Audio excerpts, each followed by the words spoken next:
Friends, आज जो हम आपके लिए वीडियो लेके आए हैं वो है कि एक ऑनलाइन ट्रेडिंग अकाउंट को ओपन कैसे किया जाता है।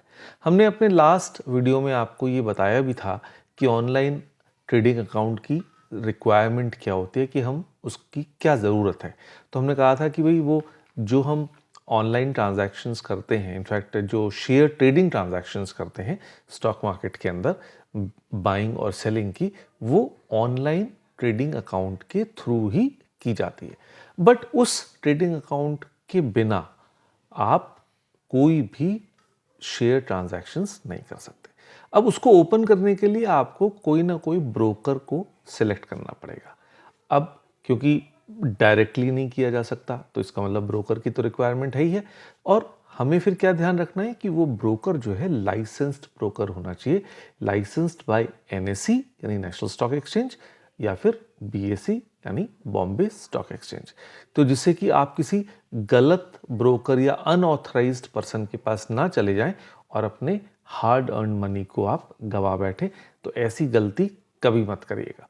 तो आपको हमेशा जो है किसी लाइसेंस्ड ब्रोकर के पास ही जाना है। अब अगर हम ट्रेडिशनल ब्रोकर्स की बात करें, जैसे कि एचडीएफसी सिक्योरिटीज़ है, या फिर हम ये कहें कि कोटक सिक्योरिटीज़ है, एसबीआई है, शेयर खान है, ये सब बहुत पुराने और वेल रिप्यूटेड ब्रोकर्स हैं जो कि एक ब्रोकरेज फ़ी के लिए आपसे लिए काम करते हैं। बट कुछ नए भी अब मार्केट में आ गए हैं, जैसे अपस्टॉक्स है, या एसएएस ऑनलाइन है, या सैमको है। तो ये भी आपको लिए यही काम करते हैं, और फॉर्चुनेटली ये आपसे कोई ब्रोकरेज फ़ी भी नहीं लेते।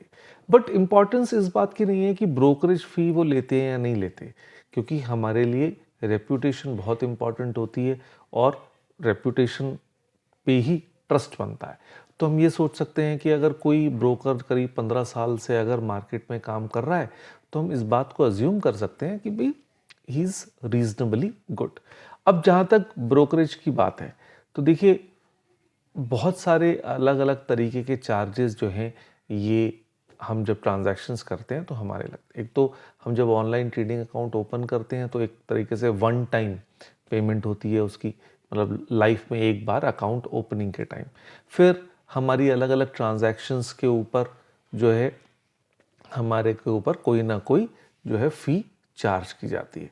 तो हमें इस बात का ध्यान रखना है कि जो ये अलग अलग charges, just to make it simple for you, आप सिर्फ इतना ध्यान रख सकते हैं कि भाई अगर जो भी आप ब्रोकर को टाई अप करेंगे जिसके साथ, तो 0.2% या 0.3% से ज़्यादा आपको ब्रोकरेज नहीं देनी है। तो क्योंकि आप अपनी वॉल्यूम ऑफ ट्रांजैक्शंस के बेसिस पे भी उन लोगों के साथ जो है आप बार्गेन कर सकते हैं, नेगोशिएट कर सकते हैं to get yourself a better deal. और ध्यान रखिएगा कि जो हम कहते हैं कि जो आपको ट्रांजैक्शंस पे ब्रोकरेज लगती है, तो वो डिलीवरी पे लगती है।